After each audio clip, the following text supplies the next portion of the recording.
Кімде-кім азаншының даусын естіген кезінде: «Ва ана ашхаду ан ла илаха иллаллаху вахдаху ла шарика лах». Және мен де куәлік етемін, яғни азаншымен бірге, жалғыз Алладан басқа тәңір жоқтығына, және оның серігі жоқтығына. «Ва ашхаду анна Мухаммадан абдуху ва расулуху». Және де Мұхаммед оның құлы әрі елшісі екендігіне. «Радиту биллахи раббан». Ризамын Аллама, Раббым ретінде. «Ва би Мухаммадин расулан».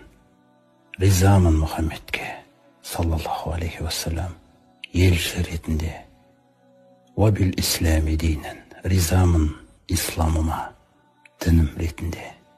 Міне кім осы сөздерді айтқан болса, азаншының сөздерін естіген кезде: «Ғафараллаху лаху ма тақаддама мин зунубихи».